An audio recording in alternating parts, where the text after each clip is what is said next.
Morning students, कैसे हैं आप लोग। रोजाना की तरह आज हमारा थॉट जो है वो है कि समय सब कुछ बदल देता है। समय सब कुछ बदल देता है, जरूरत केवल सब्र की है। इसलिए क्योंकि सब्र का फल जो है मीठा होता है। इंतजार करें, परिस्थितियां जैसी भी हैं वो भी बदलेंगी, इसमें कोई दो राय नहीं है। ध्यान देंगे कि हमारा जैसे कि अकाउंट्स के अंदर लेसन जो कि मैंने आपको बताया था कि सबसे मेन लेसन है, ये आपका है जर्नल एंट्रीज का लेसन है। जर्नल एंट्रीज करना हम सीख रहे हैं। आप में से उम्मीद करता हूं कि काफी स्टूडेंट सीख भी गए होंगे, लेकिन इसमें घबराने वाली कोई बात नहीं है। नहीं सीखे हैं तो सीख जाएंगे, बस लगे रहें सब्र के साथ। अगर सब्र के साथ आप लगे रहेंगे तो क्या होगा कि सब कुछ बदल जाएगा, यानी अच्छा हो जाएगा, कोई दिक्कत नहीं है। मैंने आपको कहा कि यदि आप एक बार एक चीज को देखते हैं, नहीं समझ आता, दोबारा देखें, तीसरी बार देखें, यानी आप बार बार देखते रहें तो वो बात आपको समझ में आ जाएगी। कई बार स्टूडेंट्स बोल देते हैं कि सर मैंने वो वीडियो देखा लेकिन मेरे को समझ नहीं, आप दोबारा देखिए, समझ में आ जाएगा। दोबारा अगर कोई फिर भी कमी रह जाती है थोड़ी बहुत, तो तीसरी बार आपने देखना है। तो स्टूडेंट्स, आज जो हमने करना है बैंकिंग ट्रांजैक्शंस करना है, क्योंकि आप जानते हैं कि एक बिजनेस और का बैंक के बिना कोई काम नहीं चलता, क्योंकि बैंक के साथ बिजनेस के बहुत ज्यादा ट्रांजैक्शन होते हैं। दोनों जो है एक दूसरे के पूरक हैं, यानी बैंक बिजनेस के बिना नहीं है तो बिजनेस जो है बैंक के बिना भी आज के टाइम में संभव नहीं है। तो बैंक के साथ बहुत सारे ट्रांजैक्शन बिजनेस के होते हैं। बैंकिंग ट्रांजैक्शन को किस तरह से जर्नल के अंदर रिकॉर्ड किया जाए, आज हमारा यही टॉपिक है। किस किस तरह के ट्रांजैक्शन होते हैं, एक तो आपको ये भी बताया जाएगा और ये भी बताया जाएगा कि उन ट्रांजैक्शंस को हमें कैसे रिकॉर्ड करना है। तो स्टूडेंट्स, सबसे पहले बात आती है, हमारा पहला ही ट्रांजैक्शन क्या होता है प्राय करके, कि हम बैंक में यानी पैसा डिपॉजिट करते हैं, यानी बिजनेस जो है वो बैंक में अपना पैसा डिपॉजिट करता है। तो ध्यान दीजिएगा कि बैंक भी जब हमारे साथ ट्रांजैक्शन करता है तो उनको रिकॉर्ड करता है। इसी तरह से हम भी जो है बैंक के साथ जो ट्रांजैक्शन करते हैं उनको अपनी बुक के अंदर रिकॉर्ड करते हैं, यानी जर्नल के अंदर रिकॉर्ड करते हैं। तो फिलहाल हम हमारी ही एंट्री से करेंगे, हम क्या रिकॉर्डिंग करेंगे। जैसे कि एक बिजनेस ने, यानी हमने, मैं ये मानता हूं बिजनेस हमारा ही है, तो हमने अगर बैंक में कैश डिपॉजिट किया है तो देखिए दो ट्रांजैक्शन यहाँ अफेक्टेड होते हैं। एक तो आपका कैश गोज आउट हो रहा है, यानी बिजनेस से कैश बाहर जा रहा है, और रिसीवर कौन है, बैंक रिसीवर है। तो बैंक यहाँ पर पर्सनल अकाउंट है, बैंक आपका रिसीवर है, तो आप रिसीवर को क्या करेंगे, क्योंकि आपका जो पर्सनल अकाउंट है वो क्या बोलता है कि डेबिट द रिसीवर, और रियल अकाउंट यानी कैश के लिए लागू होगा तो क्रेडिट व्हाट गोज आउट, यानी जो आपका कैश है वो जा रहा है। इसलिए आपकी एंट्री क्या बन जाएगी स्टूडेंट्स, बैंक अकाउंट डेबिट। देखिए मैं आपको यहाँ रफली बता रहा हूं, आपकी एंट्री बन जाएगी bank account debit to cash. ये आपने कैश बैंक में डिपॉजिट कर दिया, तो इस तरह से आपकी एंट्री बन जाती है। और उसके बाद दूसरा इसने लिखा है कि when cash is withdrawn from bank, opposite बात है कि जब आप बैंक से कैश विथड्रॉ करेंगे तो कैश कम्स इन होगा। कैश क्या होगा, कम्स इन होगा, और गिवर कौन होगा, बैंक होगा। तो इसके अपोजिट ही एंट्री बन जाएगी, यानी कैश कम्स इन है तो कैश अकाउंट क्या हो जाएगा, डेबिट हो जाएगा, और बैंक अकाउंट क्या हो जाएगा, क्रेडिट हो जाएगा। सीधी सी बात है। तो ये दोनों एंट्रीज मेरे ख्याल से आपको बिल्कुल अच्छी तरह समझ में आ गई होगी। और उसके बाद हम थर्ड ट्रांजैक्शन पे आते हैं कि व्हेन चेक तो आप जानते हो ना, cheque, draft etcetera received from the customer are deposited into bank on the same day. क्योंकि हमारे जो ग्राहक होते हैं, हमारे जो कस्टमर होते हैं, वो हमें कई बार पेमेंट चेक में करते हैं, ठीक है ना।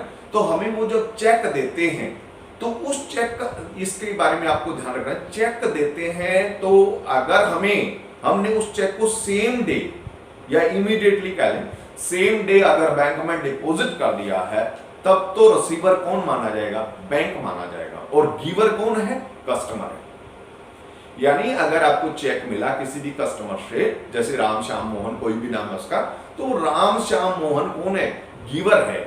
और अगर सेम डे हमने उस चेक को बैंक में ही भेज दिया तो रिसीवर कौन होगा, बैंक होगा। तो आपकी एंट्री जाहिर सी बात है क्या बन जाएगी, bank account debit to customer यानी राम है, श्याम है, मोहन है, जो भी नाम है उसका, उसको क्या कर देंगे आप, क्रेडिट कर देंगे। और नरेशन में लिख देंगे कि चेक रिसीव्ड फ्रॉम राम या जो भी है deposited into bank same day. Okay. और ऐसा भी होता है कि हमें अपने कस्टमर से चेक मिले लेकिन हम किसी कारण से उसको सेम डे बैंक में डिपॉजिट नहीं करते हैं, तो यहां पर रिसीवर बैंक नहीं होगा, क्योंकि एंट्री तो हमें उसी डे करनी है ना। तो यहां पर इसको हम क्या मानेंगे, क्योंकि चेक हमारे पास है, हमारे हाथ में है, हमारे जो है गले में है, तो हम इसको क्या करेंगे, हमारी तिजोरी में है, तो हम इसको क्या करेंगे, चेक इन हैंड अकाउंट बनाएंगे। Cheque in hand account debit, यहां बैंक डेबिट ना होकर के कौन होगा, चेक इन हैंड डेबिट होगा। और कौन क्रेडिट कौन होगा, गिवर। गिवर कौन है, कस्टमर है, वो कोई भी है, राम है, मोहन है, श्याम है, जो भी है। तो आपका अगर चेक इमीडिएटली डिपॉजिट कर दिया तो उसको तो एंट्री बना देगी bank account debit to customer, और यदि इमीडिएटली डिपॉजिट नहीं हुआ है तब हम एंट्री क्या बना देंगे, cheque in hand debit to customer. Okay.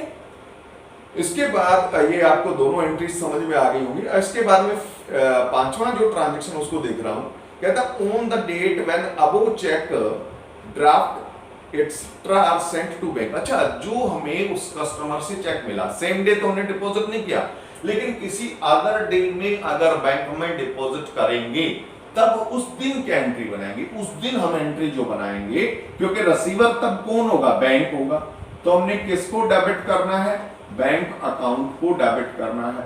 और हमारे से जा क्या रहा है, cheque in hand. Cheque in hand ये क्रेडिट हो गया, क्योंकि जब आपको चेक मिला था जिस दिन, उस दिन तो आपने एंट्री करी थी cheque in hand debit to customer, क्योंकि कस्टमर गिवर था और डेबिट वर्ड कम दिन आ क्या रहा था, चेक इन हैंड आ रहा था।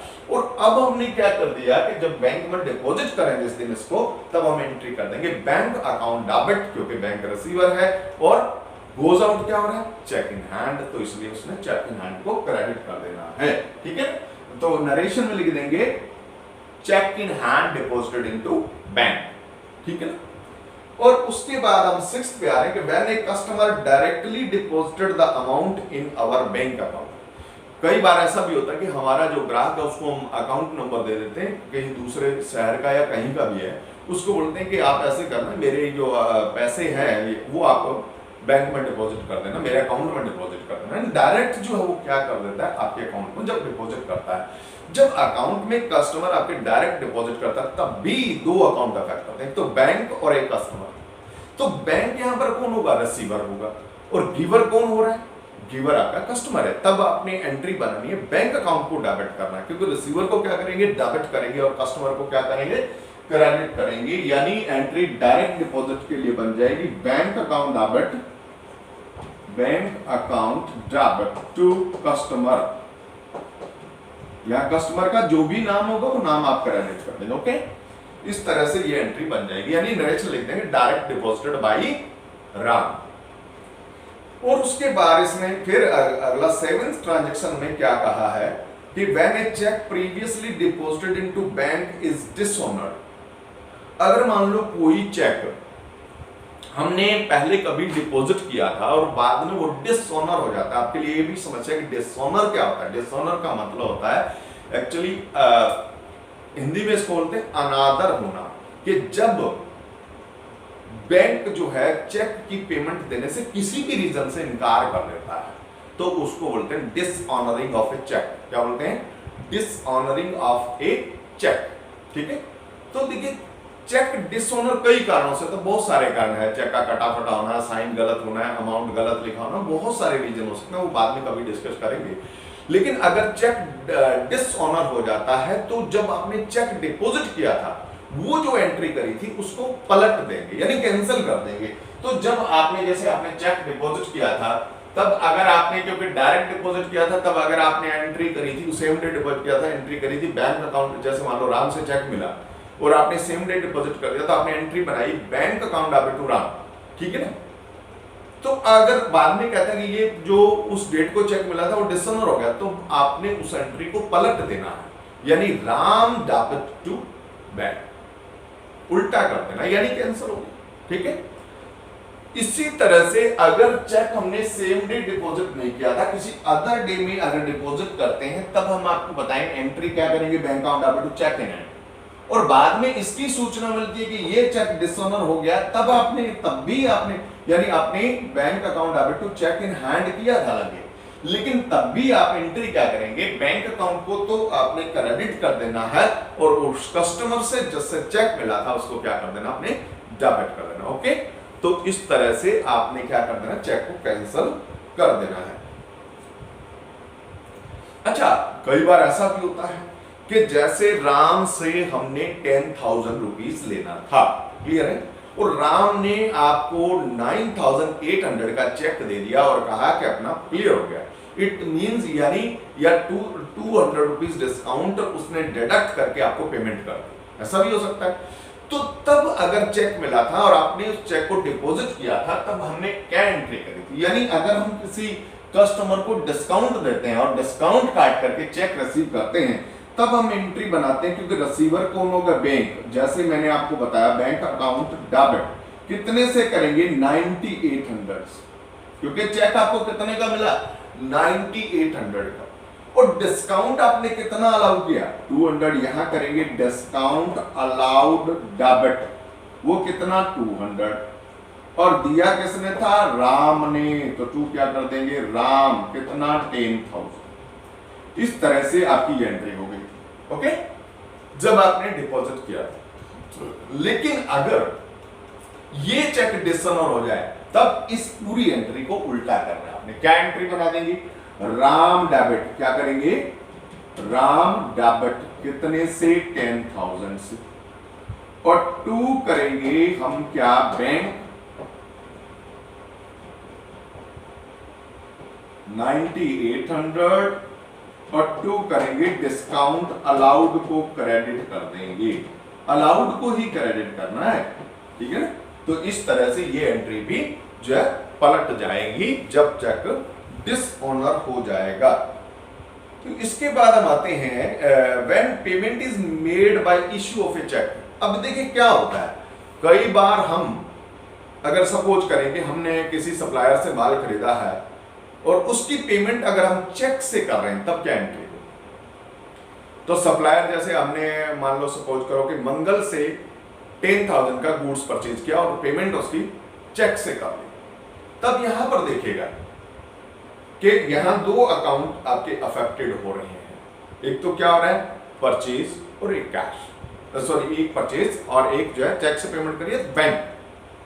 तो आपने एंट्री क्या बनानी है, परचेज आपका एक्सपेंस है, डेबिट कर देंगे, और तो क्या कर देंगे, बैंक कर देंगे। इसी तरह से किसी को अगर हमने चेक इशू किया, जैसे हमने मोहन को चेक इशू किया 9,000 का, इशू करना मतलब देना, जारी करना, तो हमने मोहन को अगर चेक दिया, रिसीवर कौन है, मोहन है, और आपकी पेमेंट कौन करेगा, गिवर कौन होगा, बैंक होगा, तो इसलिए बैंक को क्रेडिट कर देंगे, मोहन डेबिट टू बैंक। यानी जब किसी को कोई चेक देंगे तो रिसीवर को डेबिट करेंगे हम, और गिवर कौन होगा, वहां पर बैंक होगा, क्योंकि पेमेंट कौन करेगा, जब चेक देंगे तो बैंक करेगा हमारी तरफ से, इसलिए बैंक को हम क्या कर देंगे, क्रेडिट कर देंगे। ओके, इसी तरह से एक आपका लिखा इसमें when expenses are paid by issue of check.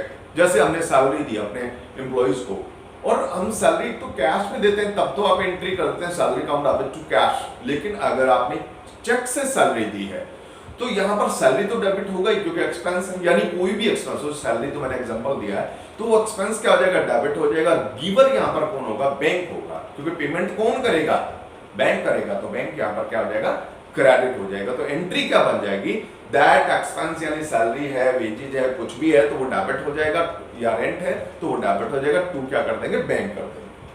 और एक इसने लिखा है कि when cash is withdrawn from the bank for personal use of the proprietor.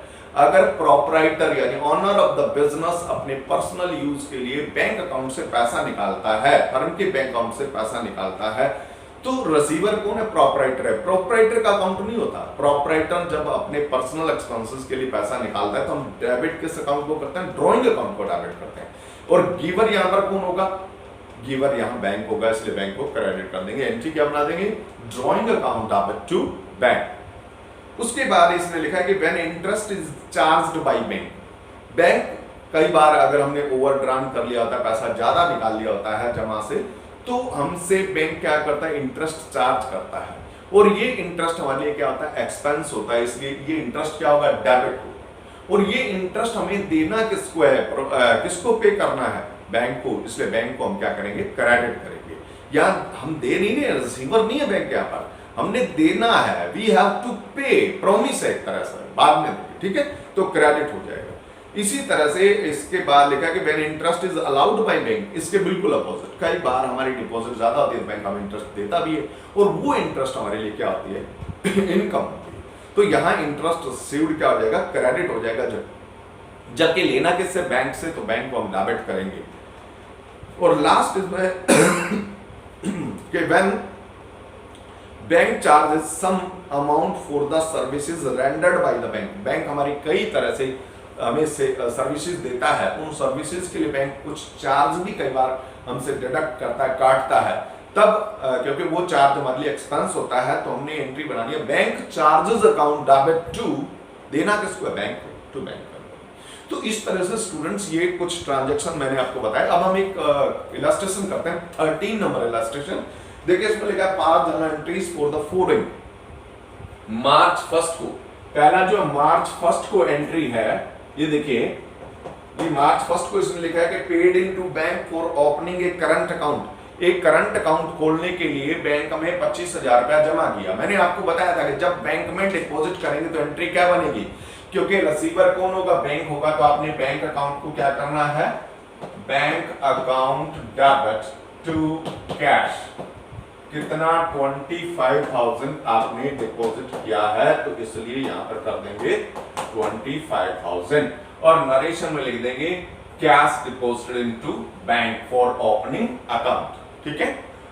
और उसके बाद इसने 5 मार्च को यहां पर कहा, देखिए 5 मार्च को इसने क्या कहा, कहता है कि goods purchased and payment made by cheque. आपने माल खरीदा, परचेज किया और पेमेंट चेक से किया, तो आपको अभी यही बताया था मैंने कि परचेज और बैंक दो अकाउंट इसमें अफेक्टेड हो रहे हैं, चेक अकाउंट नहीं है कोई भी, क्योंकि चेक अगर देंगे तो पेमेंट कौन करेगा, बैंक, तो बैंक अकाउंट होता है। तो देखिएगा यहां पर परचेज और बैंक है, परचेज हमारा एक्सपेंस है और गिवर कौन है, पेमेंट कौन कर रहा है, बैंक कर रहा है, तो एंट्री क्या बन जाएगी, परचेज अकाउंट डेबिट यहां करेंगे। देखिए purchase account debit to bank, इस तरह से ये एंट्री आपकी बन गई, कितने से, 10,000 से। ये देखिए 10,000 रुपीज से आपकी एंट्री तैयार है। और नरेशन इसकी लिख देंगे, purchase goods payment made by bank, इस तरह से हमने इसकी नरेशन भी लिख देनी है। इसके बाद 8th को देखिए बेटा, 8th को इसने क्या कहा है, 8th को इसने कहा है कि कैश सेल रुपीज 40,000, 40,000 की कैश सेल करी, out of this amount rupees 30,000 deposited into bank. देखिए उसी दिन हमने डिपॉजिट कर दिया 30,000 का, सेम डे, यानी 8th को ही किया सारा काम। तो यहां पर रिसीवर दो हो गए, तो कैश कम्स इन हो रहा है, कैश अकाउंट डेबिट। ये देखिए कैश कितना कम्स इन हो रहा है, कैश मात्र आपके पास 10,000 की कम्स इन हो रहा है। क्यों, 40,000 की सेल है, जिसमें से 30,000 आपने कहां डिपॉजिट कर दिया, बैंक में, और बाकी 10,000 आपके पास कैश आ गया। तो यहां लिखेंगे bank account debit, bank account debit कितना, 30,000। और ये सारा का सारा क्या आपका सेल से है, तो सेल्स आपकी इनकम है, आपने यहां 40,000 लिख देना है। यहां लिखेंगे गुड्स सोल्ड, है ना, for 40,000 out of which rupees 30,000 deposited into bank. और इसके बाद 10th को इसने कहा है, देखिए मार्च 10 को इसने क्या कहा है कि विथड्रू फॉर प्राइवेट यूज या पर्सनल यूज। किसके पर्सनल यूज के लिए, ओनर के। तो इसकी एंट्री आपको मैं बता दूं, क्योंकि जब पर्सनल यूज के लिए विथड्रू करता है ये देखिए कहां से किया, कुछ नहीं लिखा, तो इसका कैश में से निकाला, तो आपने यहां एंट्री करनी है drawing account debit, drawing account debit to cash, क्योंकि कैश निकाला है इसने, ये नहीं लिखा कि बैंक से निकाला है। ये 5,000 था, तो आपने 5,000 से एंट्री बना दी, ओके। ये देखिए और नरेशन कर लेंगे, withdrawn for personal use of the proprietor. इसके बाद 12th को बोलता है कि withdrawn from bank for private use. देखिए 12th को from bank for private use, जब बैंक से निकाला है प्राइवेट यूज के लिए तब आप एंट्री कर देंगे क्या, drawing account debit, drawing account debit to giver कौन है, बैंक है। यहां पर ये देखिए कितना अमाउंट था, ये मात्र 4000 था, ओनली 4000, तो आपने यहां 4000 रुपीज जो है इसमें लिख देना है, ठीक है। और इसी तरह से नेक्स्ट एंट्रीज देखिए, कहते हैं विथड्रू फ्रॉम बैंक, बड़ा सिंपल सी बात है, कैश कंज्यूम हो रहा है, जब विथड्रू करेंगे तो कैश अकाउंट डेबिट और गिवर कौन है, बैंक, तो आपने ये एंट्री कर लेनी है। और उसके बाद लास्ट एंट्री मैं बता रहा हूं, placed on fixed deposit account at bank by transferring from current account. देखिए बिजनेस का जो अकाउंट होता है वो करंट अकाउंट होता है, तो उस करंट अकाउंट में से उसने क्या किया है, फिक्स्ड डिपॉजिट किया है। आपने बिजनेस में शायद पढ़ा होगा या अभी नहीं पढ़ा होगा, कई तरह का अकाउंट खोले जाते हैं, 4 तरह के अकाउंट होते हैं। एक तो आपका होता है सेविंग बैंक अकाउंट, एक रिकरिंग डिपॉजिट अकाउंट, और एक आपका होता है फिक्स्ड डिपॉजिट, और एक होता है करंट अकाउंट। तो जो करंट अकाउंट होता है वो आपके जो बिजनेसमैन होते हैं उनके लिए होता है। तो करंट अकाउंट से इसने कहां ट्रांसफर किया है, फिक्स्ड डिपॉजिट में। तो देखिए फिक्स्ड डिपॉजिट जो है वो रिसीवर है, तो आपने क्या करना है, फिक्स्ड डिपॉजिट डेबिट यानी एफडी अकाउंट जो है इसका, देखिए जो इसका एफडी अकाउंट है वो आपने क्या कर देना, डेबिट कर देना। फिक्स्ड डिपॉजिट अकाउंट जो है डेबिट करना, फिक्स्ड डिपॉजिट डेबिट। और टू बैंक, ये बैंक आपका किसके लिए यूज हो रहा है, करंट अकाउंट के लिए आपने क्या यूज करना है, बैंक अकाउंट यूज करना है, क्योंकि एक ऑन जो आपका बिजनेसमैन होता है उसका बैंक अकाउंट कहां होता है, करंट अकाउंट होता है। तो इसलिए हमने यहाँ फिक्स्ड डिपॉजिट को डेबिट कर दिया है, और टू क्या कर देना, बैंक अकाउंट कर देना। कितना किया था, 20,000 का, तो हमने ये 20,000 इसके सामने लिख देना है स्टूडेंट्स, और नरेशन में लिख देंगे कि transfer to fixed deposit rupees लिखने की जरूरत नहीं है, ठीक है। ट्रांसफर टू फिक्स्ड डिपॉजिट या फिक्स्ड डिपॉजिट परचेज या फिक्स्ड डिपॉजिट में पैसा डिपॉजिट किया, ओके। तो इस तरह से आपका ये बैंकिंग ट्रांजैक्शन स्टूडेंट कंप्लीट होता है। आपने इसको ध्यान से समझना है, एक बार में अगर कोई बात समझना है बार बार उसको समझना है, ओके। All the best.